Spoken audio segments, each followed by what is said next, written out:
Fly belly up. This is the game. It's cat and mouse. Smoked a turkey. He is down. He is freaking down. Said he shot an absolute giant. Follow session, baby. Hey, what's up, guys? Welcome to another Follow-Up Session podcast. I'll be your host today, Nick Powell, Media Production Manager with Follow-Up Session. Today we're joined by a couple of guests. One of them is actually a regular on the podcast, our CEO, Sam Thrash. Sam, what's up? What's happening, everybody? Welcome to the podcast again. Well, thank you. And our other guest has been on the podcast a couple times, I think, if I'm not mistaken. And that is Andy Meeks, pro staffer Andy Meeks, that is. What's up, Andy? How's it going, gentlemen? Oh, it's awesome. Glad to have you on. Oh, glad to be on. And before we get started, you guys know the drill. This podcast is brought to you by our partners over at Elite Archery. We could not be more happy with our partnership over there. The guys over at Elite have taken really good care of us, and not only have they taken good care of us, but their bows have taken really good care of us. Sam, yes. I know you're shooting the Cure this year, and I know you have loved it so far. I haven't heard a bad thing about it. Man, that Cure's been where it's at. I've been very happy with that bow. It's been very tunable, very shootable for me. Just a very comfortable and easy bow to shoot, and I'm pumped. Like we talked in the pregame before this episode, I'm standing out here actually looking down the hill at my deer stand that as soon as we hang up this phone, I'm going to go sit in. So heck yeah, it's going to be my first. I'm a little late to the party, but it's going to be my first hunt of the season with that bow, and hoping that we can put a deer on the ground. I'm pretty excited. So yeah, man, better late than never, though. Heck yeah. Good time to start. Heck yeah. It just cooled off here in Texas, and so it really is the perfect time to start. Because I've been hunting since October 3rd or whenever the archery season opened, and it's been hot in Texas until like last week. It got cool, and so it's the perfect time to start. But anyways, guys, if you haven't yet, go try and go get out there and shoot an elite bow. Take the Elite Shootability Challenge, and I promise you will not be disappointed. We had a podcast with our buddy Larry McCoy over with Elite, and he told us that all they want to do is be in the conversation. So be sure to go to your local bow shop and shoot an Elite. See what you think. I guarantee you will not be disappointed. Guys, on that note too, it's there's a lot of conversations to be had about Elite right now because they just launched their new 2021 lineup.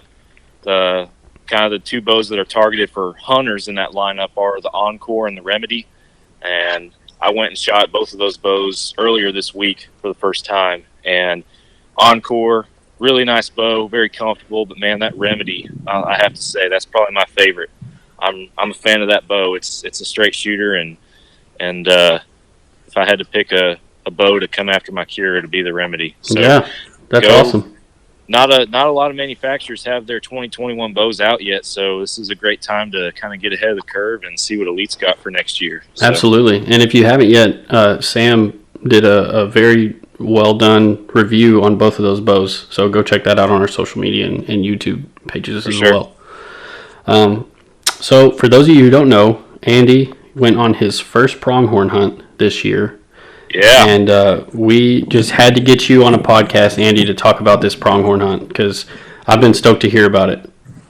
Oh, thanks for having me. It was a great trip. I recommended anybody to do it. It's a lot of work. It's a lot of time, but I think it's well worth it. So yeah. Yeah.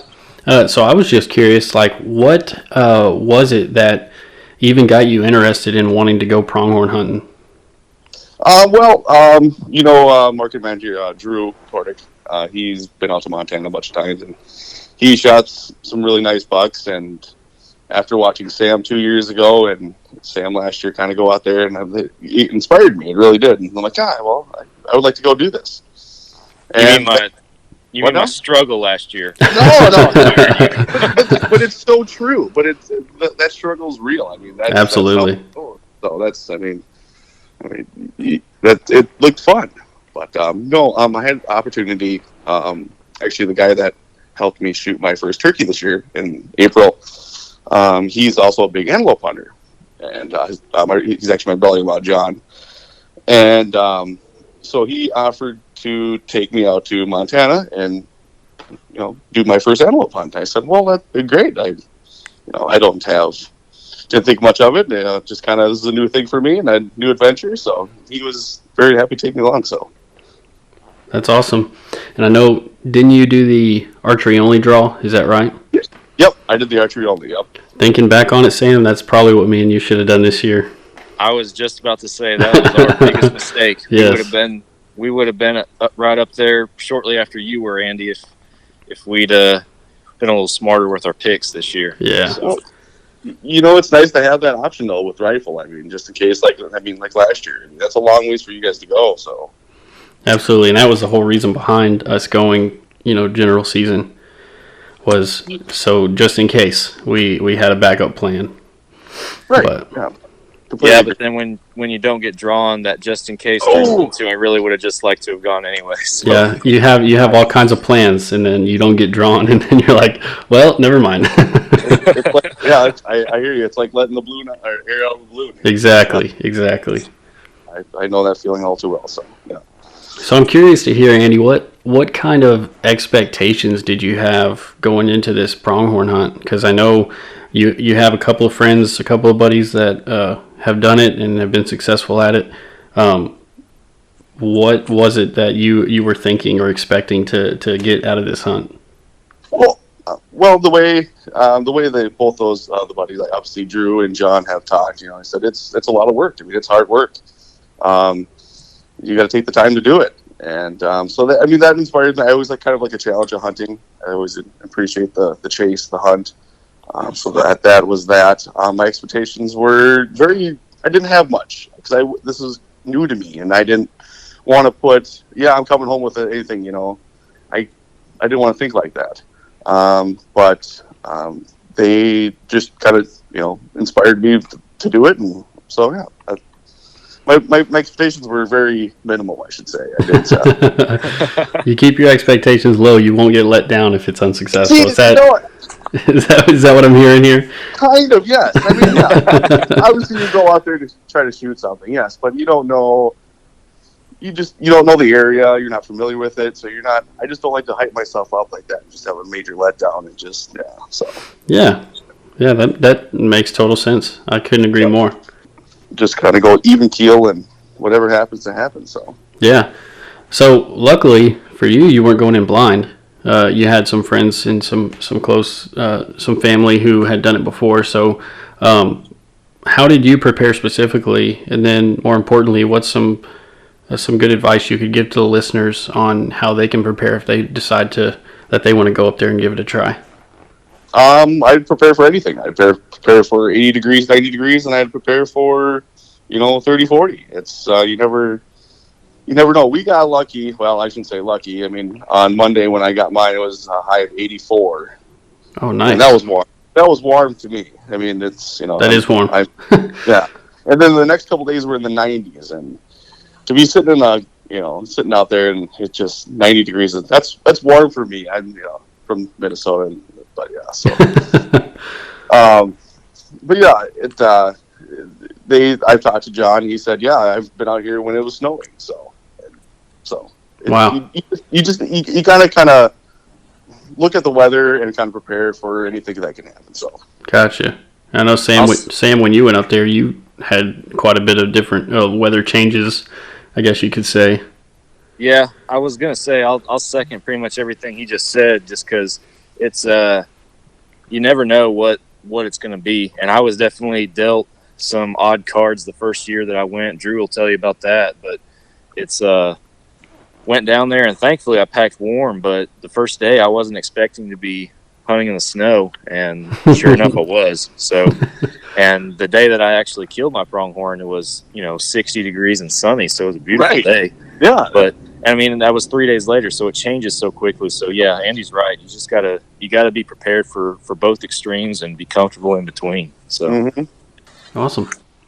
Angie, did you do much much practicing with your bow? I'm sure you did because it was in the video. I did do a lot of practicing.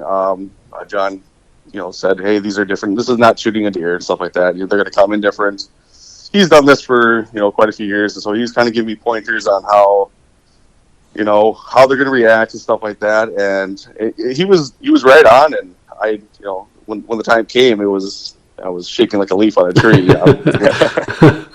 I believe it. But yeah, I did take the time to shoot out 6 weeks in advance. I mean, I was out at the farm, 2 or 3 days a week shooting and just practicing. And he got me a cutout, a paper cutout of pronghorn, so I knew where to hit him. So, gotcha. It's important too. Yeah, exactly. Pronghorn anatomy. Yeah, well, he told me that the anatomy of kill kind of the heart's a little bit more farther forward and kind of tucked more up behind the shoulder blade. So he said, okay. Yeah, he just made sure I was aiming for the right spot. So it wasn't a deer I was shooting at. He kept saying so. That's awesome. Nick, you mentioned just a second ago about Andy's video. You kind of said it in passing, but I wanted to let our followers and listeners know that this hunt that we're kind of recapping here with Andy is in video format on our YouTube channel and Facebook page, so you guys can actually go watch this hunt that we're talking about after you finish listening to this podcast. Yeah, for sure. Yeah, the video turned out awesome. I got a lot of huge congrats on that one. I have to give it back to you guys. So good. That's all Nick Powell right there. No, that's all Andy. I could not do anything without the video. So getting the video by yourself alone is plenty enough. No, I'm sure it was. I can imagine. But I appreciate it anyways. No, yes. All right, so let's get the story of like how many days were you hunting? What kind of hunting did you do? I know in the video you were in a ground blind. Was that all you did basically, or did you do any kind of spot and stalking or anything like that? No, we did not do any spot and stalk. We hunted out of the ground blind most of the time. Gotcha. By a water hole kind of thing. And but yeah, the story goes down is I was scheduled to be out there for 7-8 days, and we got out there on a Saturday afternoon, and we started scouting right away. We kind of went to get camp set up in the afternoon. Sunday we woke up bright and early. I was ripping and ready to go, and we drove shoot a couple 100 miles on Sunday. I mean, just looking for them, and they're out there, but they're not out there. They're kind of He was saying that a long time ago. This was there's quite a few of them out here and stuff like that. So, it was few and far between, but we found one that I liked. It had big cutters on it, and mass was good. And I put it to bed on Sunday night, and just made sure everything was going to be okay. And got to camp, got ready for the morning, got to the field in the morning, and I set up completely wrong. It was pitch black out. Couldn't tell where I was, kind of thing. And so I had Onyx out there, but my phone wasn't working properly, so I was kind of in and out of Onyx. And that's one thing I recommend for out that country. Get Onyx. I mean, that's 100%. Gotcha. And I set the blind up kind of so they were behind me and I couldn't see them. And I'm like, oh shoot. And I tried to work. He just didn't have it. And later that morning, he kind of took his whole herd over the hill down to kind of a gully area. And I had this chance to move up, pull everything up and kind of move closer so he come in my path. And he didn't come in he kind of, wandered off over another hill. So I'm like, I'm all bummed. And all of a sudden I'm sitting there, and all of a sudden I look up with the binoculars, and there's one coming straight at me. I kind of put my eyes down and went, no, this is not happening. And I looked up again, and he's coming, right at me. Not steady. It was steady, like a steady walk. And he stops about 100, 110 yards out. I ranged him. And he started to eat and graze. I'm like, oh, okay. Well, we'll see how this goes. And sure as, then he looks up and he looks at me and the decoy and just comes directly for me. And as you saw, I turned on when I turned the cameras on, he was probably 75 yards out, 60 yards out. Okay. I somewhere right there. And I was shaking so bad when I picked up my brother was in my blind with me. My brother came out with me too to do the filming and just to have a good time. And he got out of the blind when we moved to go to town because he had to get gas and had to go to the restroom. And so then I just sat there for a while by myself, and that's when that buck came in. And he wasn't even there to do it. And so, yeah, he was all mad at himself. And, yeah. But, no, so that thing came around, yeah, on the video, came around, and came around to my left a little bit. And I got so nervous. I thought he was a lot closer than he was. And I shot over his back. I just completely shot over his back. And Gotcha. And then he ran off, and for some reason he came back around again. And it was amazing to me too. Trust me, I'm like, what the heck is going on here? That's so awesome. And yeah, he came around, and obviously my shot was poor. He knew that something was up because when the wind was blowing, my blind was just flapping. Maybe it was blowing 20, 25, just howling out there. I didn't have a really strong blind, and it was the back window was flapping really, really aggressively. And it was terrible. I mean, you can probably hear it in the video too. And he was paying attention on me, and and he just knew something was up. And when I released it, he started to go, and I was so mad at myself for taking that shot, but I got him. Yeah, it worked out in the end. It worked out in the end. So if anybody wants to know, I shot him in the back hindquarters. It was probably a back artery. When I stuck him, he didn't really do much. He didn't run. He just put his back leg up, and walked 69 yards, laid down, and I waited for an hour for him to see. So, gotcha. So you said that you moved up because you saw a buck leading a herd. They went over a hill, and so you said you moved. Did you just grab your whole blind in the decoy and then move? Did you move far? Or yep, I moved probably 150 yards. So you were kind of spot and stalking in a way with your whole blind setup and everything. Right, I guess so. Yeah. So when he took the whole herd down the gully or the wash or whatever, and I thought he was out of sight, and I couldn't see him, but they could see for miles. Sure. And so like I said, me and my brother picked up everything, and we just kind of put the blind between us and the antelope, and just started moving forward. Okay. And he was chasing does, and he kind of chased. Two popped out the right side, and I think they busted us, and they ran back down while I was setting up the decoy. And then I got so I got back in the blind. He goes, I got to go.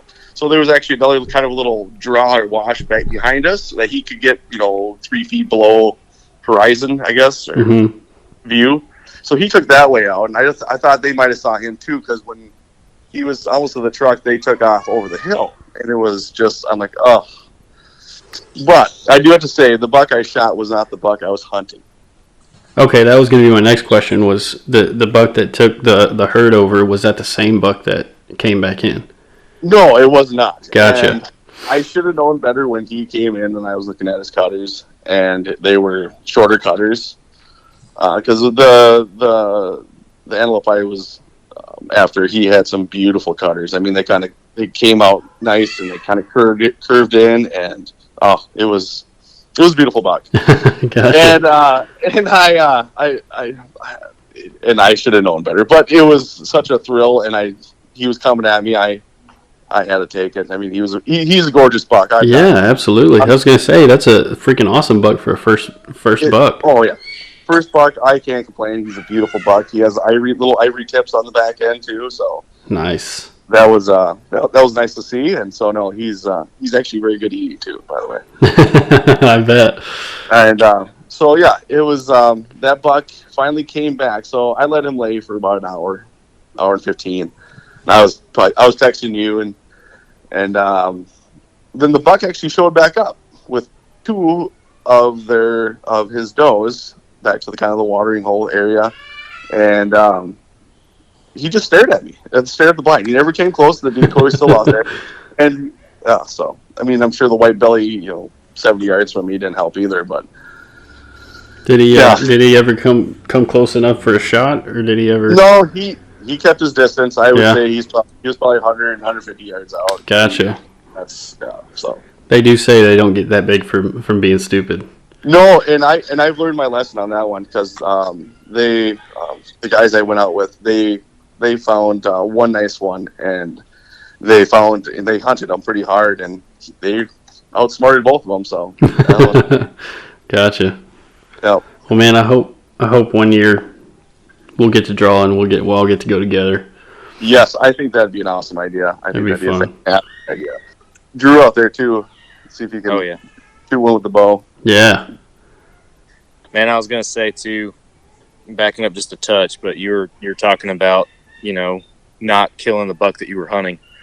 Man, when you're out there and you're bow hunting, you can't be picky. No, not at all. I'm glad you weren't, because it's the second that you're picky is the second you come home empty-handed. Exactly. Yeah. Not that I was picky last year. It was just a hard hunt. But I know the year before that, when I actually did kill one, my very first stalk, I had a buck. He was under 30 yards, and I had a shot. And I didn't take it because I didn't really know what I was looking at. I didn't know if this buck was big or small or what it was considered. And after the fact, Drew was with me. He pretty much told me, he was like, yeah, you probably should have shot that buck. I'm like, well, too late now. And it worked out because the buck I killed was a lot nicer than that one that first day. But man, if that hadn't worked out, I very, very much could have been shooting myself in the foot on that one. And so at least I had that experience to kind of go off of with 2019, knowing that, hey, you can't be picky. So I'm glad you weren't picky. No, I don't.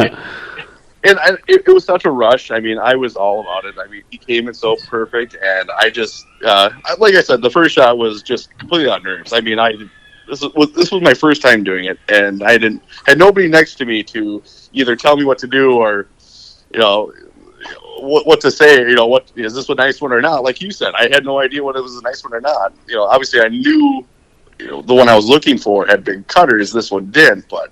Yeah. So we've since we posted that video of yours, we've had a couple of questions on our social media, I think on our YouTube, folks asking what kind of decoys those were that y'all use. They looked almost three-dimensional. That's a good question. I don't know if you have any idea, but I figured I'd throw that out there too, because we got some followers wondering. Yeah, I guess I didn't really pay attention too much of it. John's come up with this idea, and it seems to work for him. It's kind of unique in a way, and so yeah. Man, that I saw you guys doing that and putting the decoys out in front of that blind, and man, that thing, that honestly is probably why you killed that buck, because that right there creates a sense of assurance, like any decoy should, that animal can come in. But with pronghorn, man, that's really important, because they have 1,000 different directions they could go, and they have to decide to come to you. So exactly, and that the buck I was hunting, I sat in the same field from 200 yards, and he decided to take his herd over. I mean, he saw me. He obviously saw it, and he chose not to come over to it. So yeah, I mean, they have better places to go, and for that to happen is quite incredible. I agree with you on that one. So yeah, aren't they very curious animals too? So like if they see a decoy and they're like, hey, that decoy or that other animal is not in my herd, I'm going to go check it out. That kind of brings them in as well, doesn't it? Right. Yeah.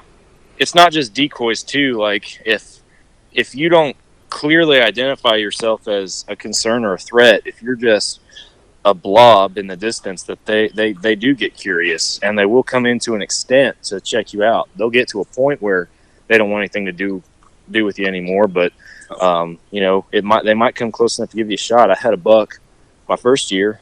I spotted him at over 200, and it was flat out open. I just topped the hill, and he was standing on the flat on top of that hill. And I immediately crouched down as soon as I saw him, and he came from 200 plus all the way down to like 78 yards before he finally decided he had enough of me. So, and at the time I was shooting a different rig for my bow, that is. So I wasn't comfortable flinging a 80-yard arrow. So I didn't take the shot. I thought about it, but that was actually the last encounter I had before I actually killed one. So again, it worked out. Yes, they are very curious. No, I talked to a rancher, a farmer out there, and they said that back in the day they used to just tie like a white ribbon around the fence post, and apparently they, like you said, they were curious and they would come up to that closely to check it out to see That's what crazy. it was. I've seen that just on random TV shows that I watch, hunting shows that I watch, where they'll just hold up a white, like a piece of white something, a white shirt or a white piece of ribbon or something. And this one was for caribou, because I'm assuming caribou are similar in their curiosity, and so I have no idea. I know. It's fun to find out, wasn't it? But they did the same thing. Yeah, let's go find out. But they did the same thing. They just held up this white piece of cloth or something, and this caribou, sure enough, just comes running at them, like wondering what it is. And so it's got to be the same concept, you know. Oh, I agree. Caribou's at the top of my bucket list, so Yeah. if I ever get to go, I'll drag y'all along. It's one or two up there for me too. Yeah, I agree. Sam, I figured that would get you a little excited. Oh man, now I'm all pumped up. I'm gonna be like, I'll be like, they're so small. That's awesome. So Andy, you going back next year? I have to. Heck yeah. That's what I'm talking about. It's such a cool and neat experience to do it. I've never hunted it like I never hunted that kind of animal like that before. Besides deer down Texas with you guys, and but no, it's a ride. Even spawn stock too. I mean, that would be fun. The muleys out there, the whitetail out there too, is incredible. I mean, it's absolutely amazing. It surprised me on how much game is out there that you can go after and be successful, I think so. Yeah.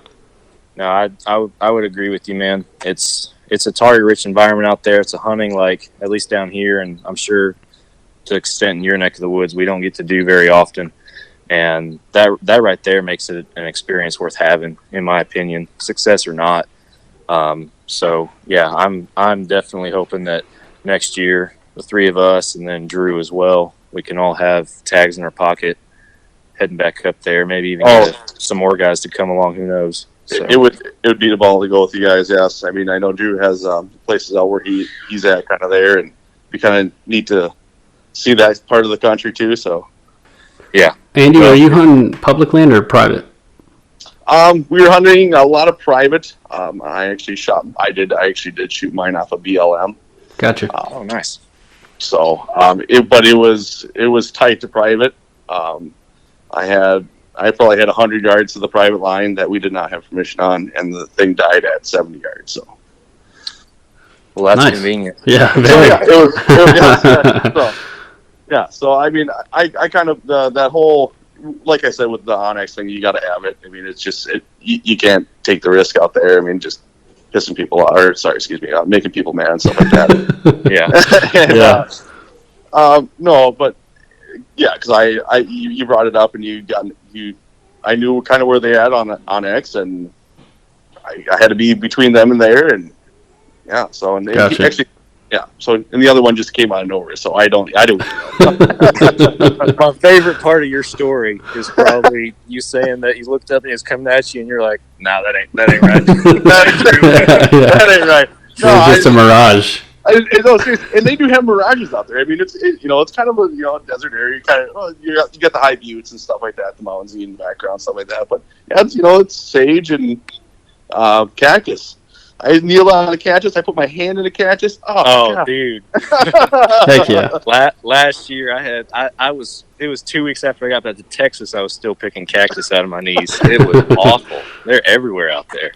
my brother was the camp cook, and he sat. I had a little fair steak kit. He sat. I put my hand out, and he sat there at the dinner table and picked out at least 7 thorns out of my finger because I. Holy cow! Well, they're just small. They're little tiny ones, you know. I mean, Gotcha. Yeah. So. Well, yeah. Actually, tell you the truth. Oh, where did I have it? Oh, here. Look at this. I was so mad that I actually brought one home. See that? Oh my god! That looks terrible. That is a Montana cactus right there. It looks very aggressive. They're not fun. Y'all can't see, obviously, with the podcast, but for our listeners, we're on FaceTime right now, so we can see each other's faces. And Right. Andy just randomly holds up this cactus on the freaking camera. No, me and my brother both took a cactus home because good memories, kind of just like, oh yeah, you son of a gun, That's fun. I should have done that. At least come home with something. Right, exactly. Next year. Next year, we're all bringing back a pronghorn and a cactus. That's right. Exactly. Yeah. Hey, that's where you go. Put a Montana cactus in Texas there. That'd be awesome. Heck yeah. I got a place in my front yard that look great in. Oh yeah. I don't know if this cactus is going to make it to Minnesota, but we'll see. We just got 6 inches of fresh snow last week. That was a big surprise and not a very fun surprise. So we get by this weekend it should be melted off. So we get 6 inches of snow every 3 years, maybe. Maybe it's mostly ice. Yeah, mostly ice. That's a fact. I can imagine. That's crappy. But anyways, Sam, you gonna go shoot one tonight? Dude, I'm so pumped right now. I'm excited. Getting up in that tree stand. I'll send y'all a trail cam pic of this doe after I get off of here. I know our listeners are probably like, why are you so excited about a doe? Guys, I'm literally hunting practically in a backyard where I'm going to be at here. So and it's my first deer of the year. So yes, I'm very excited. Just to get in the stand is exciting enough. I know. Break that cure in. That cure has yet to put an animal down. We need to get her done. Yeah, for sure.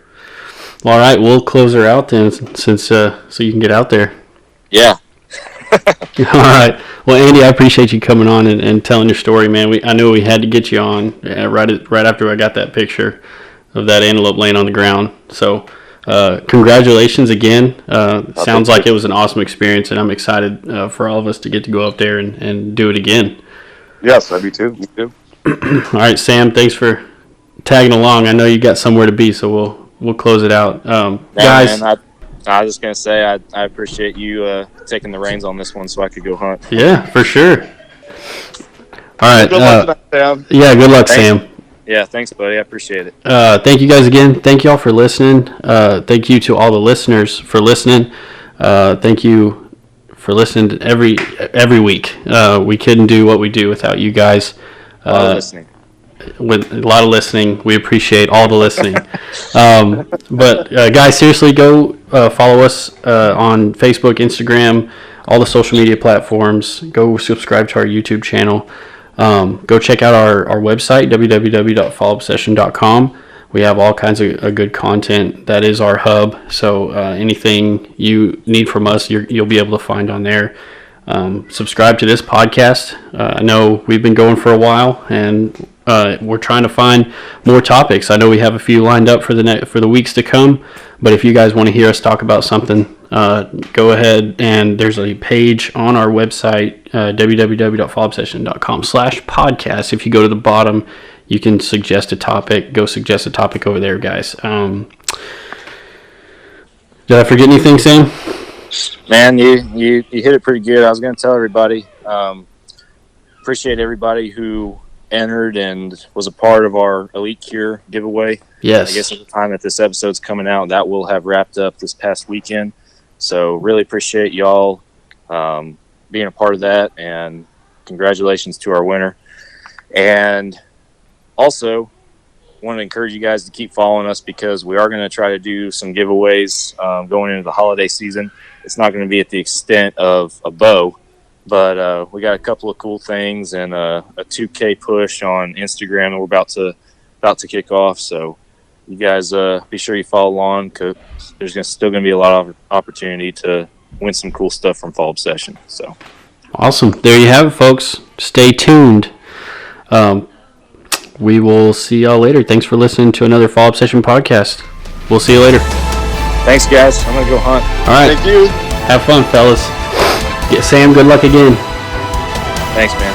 Go get them, Sam.